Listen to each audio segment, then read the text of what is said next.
نحمده ونصلي على رسوله الكريم أما بعد فأعوذ بالله من الشيطان الرجيم بسم الله الرحمن الرحيم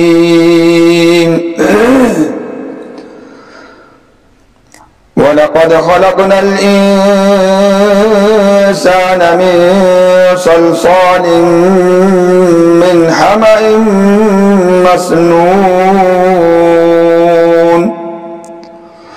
صدق اللہ العظیم۔ عزیزان گرامی، میرے پیارے بھائیوں، عزیز ساتھیوں اور میری اسلامی مائیں، بہنیں اور بیٹیاں، اللہ نے قرآن کریم ہمارے لیے کتاب ہدایت بنائی ہے۔ میرے بھائیوں، اس کو واقعات کہانی کی کتاب نہ سمجھیں، بلکہ یہ ہمارے لیے خدا کی قسم سراپا ہدایت ہے۔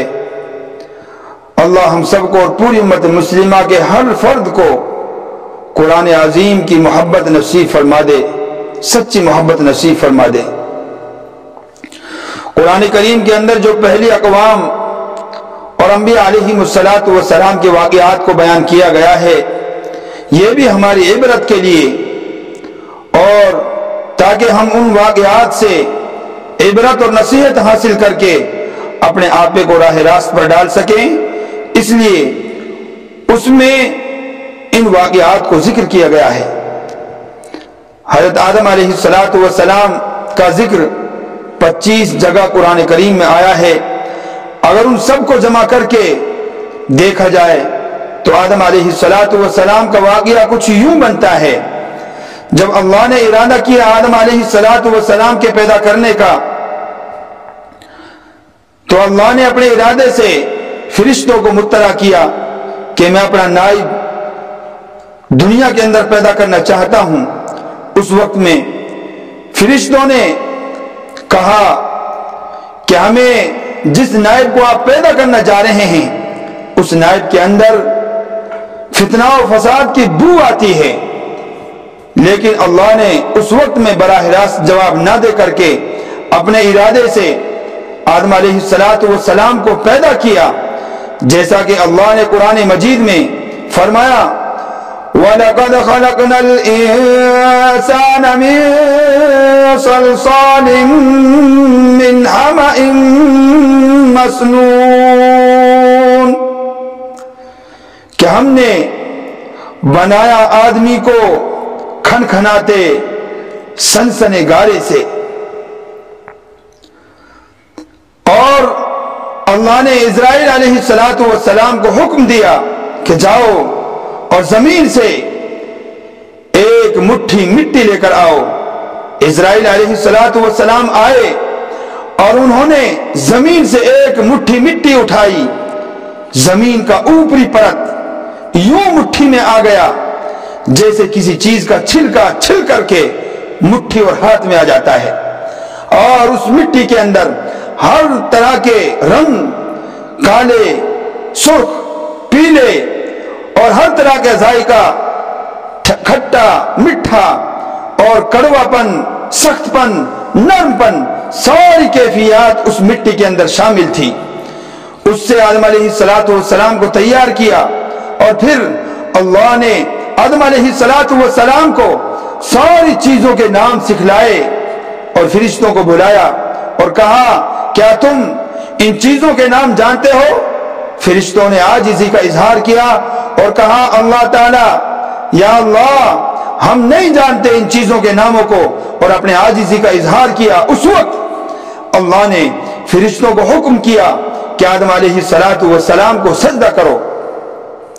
بہرحال تمام کے تمام فرشتے سجدہ ریز ہو گئے، لیکن ابلیس ملعون کھڑا رہا اور اس نے کہا اور دعویٰ کیا کہ میں اس سے بہتر ہوں، اور دلیل یہ پیش کی انا خیر منہ خلقتنی من نار وخلقته من طين. ہاں میں اس سے بہتر ہوں، اور بہتر ہونے کی دلیل یہ بتلائی کہ مجھے آپ نے آگ سے پیدا کیا ہے، اور آگ کی خاصیت اوپر جانا ہے، آگ کی لٹیں اوپر جاتی ہیں. اور یہ آدم علیہ السلام تو نے مٹی سے پیدا کیا ہے، اور مٹی کی خاصیت نیچے جانا اور پیروں میں رودنا ہے، اس کو پیروں سے روندا جاتا ہے. بہرحال اس کی خاصیت میں نیچے جانا اور نیچے رہنا ہے، اس لیے میں بہتر ہوا، میں اس کو سجدہ نہیں کروں گا. اس کبر اور تکبر کی وجہ یہ بنی، اور اس تکبر کی نحوست کی وجہ سے وہ ہمیشہ ہمیش کے لیے ملعون ٹھہرا. اور اللہ نے کہا کہ اس تکبر کی وجہ سے تو ہمیشہ ہمیش کی سزا کا مستحق ٹھہرا. اس لیے میں اس کے ذریعے پیغام دینا چاہوں گا، کبھی بھی تکبر نہ کرنا، نافرمانی کو چھوڑنا، فرما برداری کو اپنی زندگیوں میں لانا، فرما برداریوں کو اپنی زندگیوں میں لانا. انشاءاللہ کامیاب رہو گے زندگی کے ہر موڑ میں، ہر اونچ میں، ہر نیچ میں. لیکن اگر تکبر جیسی نحوست اور منحوس چیز کو اپنی زندگیوں میں لاؤ گے، خدا کی قسم ٹھوکر کھاؤ گے، پچھتاؤ گے، رو گے، اور بد سے بدتر زندگی گزارنے والے بن جاؤ گے. اس کے علاوہ دنیا میں کچھ نہیں پاؤ گے، نہ آخرت میں کوئی سودا، نہ دنیا میں چین و سکون کی زندگی پا سکو گے. بہرحال آدم علیہ السلام جنت میں بہت دن تک اکیلے رہے، لیکن یہ تنہائی ان کو کھائے جاتی تھی. اللہ نے اپنی تکوینی مصلحت کی وجہ سے اور تکوینی مصلحت سے ان کی بائیں پسلی سے حضرت حوا کو پیدا کیا. حضرت حوا کو پیدا کیا، وہ دونوں ساتھ رہنے سہنے لگے، اور ان کے لیے ساری چھوٹ دی گئی، جنت میں جہاں چاہے رہیں، جہاں چاہے جائیں، اور جو چیز چاہے کھائیں. ایک درخت سے ان کو منع کیا، روکا، وہ شجر ممنوعہ. بہرحال شیطان ملعون ان کے پیچھے لگ گیا اور ان کو ورگلایا، ان کو بہلایا، پھسلایا، اور شجر ممنوعہ کو ان کے سامنے ایسا پیش کیا اور کہا یہ شجرۃ الخلد ہے، اگر اس پودے سے پھل کھا لو گے تو تمہیں ہمیشہ ہمیشہ جنت میں رہنے والی زندگی نصیب ہو جائے گی. بہرحال بتقاضائے بشریت ان کے دل میں یہ بات اور ایک خیال آیا، اور وہ اس کے قریب گئے اور اس کا پھل کھا لیا. انسانی لوازم پھل کھانے کے بعد فوراً شروع ہو گئے. اولاً ان کے جسم سے جنت کا لباس اتر گیا، وہ گھبرائے، پریشان ہوئے، اور درخت کے پتوں سے اپنے جسم کو ڈھانپنے لگے. بہرحال حضرت آدم علیہ السلام سمجھ گئے شیطان ملعون نے آزمائش میں ڈال دیا، ابتلا میں ڈال دیا، اور وہ گھبرائے اور فوراً اللہ کی طرف متوجہ ہوئے. میں یہاں رک کر کے اپنے بھائیوں سے یہ پیغام دینا چاہتا ہوں کہ میرے بھائیوں، انسان ہونے کے ناطے غلطی ہونا اتنا برا نہیں، لیکن غلطی کر کے اس پہ ٹکا رہنا، توبہ کی توفیق نہ ہونا، اللہ کی طرف متوجہ نہ ہونا، یہ سب سے بری چیز ہے. اس لیے یہ خوبی سیکھو، یہ خوبی، یہ عادت بناؤ، جیسے ہی کوئی برائی، کوئی گناہ سرزد ہو جائے، فوراً اپنے رب کی طرف متوجہ ہو جاؤ، کپا پڑو، کانپ جاؤ، رنگ بدل جانا چاہیے کہ اللہ مجھ سے تیری نافرمانی ہوئی، مولا مجھے معاف فرما دے. اللہ اسی وقت اتنے غفور ہیں، اللہ اسی وقت معاف فرما دیں گے، اللہ اسی وقت معاف فرما دیں گے. بہرحال آدم علیہ السلام کو معاف کیا اللہ نے، اور کہا اب تمہارا جنت میں رہنا ممکن نہیں، بلکہ تمہیں اب زمین پر میں بھیج رہا ہوں اپنا خلیفہ بنا کر کے. اور اسی کے ساتھ ساتھ شیطان ملعون بھی تمہارے ساتھ جا رہا ہے، اور اس کو چھوٹ قیامت تک ملی ہے بہکانے کی، ورگلانے کی، گناہوں پر بہکانے کی، گناہوں کے خیالات ڈالنے کی۔ جو اس کے خیالات سے، اس کے ورگلانے سے محفوظ رہے گا اس کے لیے جنت کے دروازے کھلے ہوئے ہیں، لیکن جو اس کے ورگلانے میں آئے گا، اس کے بہکاوے میں آئے گا، جو اس کا دوست ٹھہرے گا، وہ جنت نہیں پا سکے گا، وہ جنت نہیں پا سکے گا۔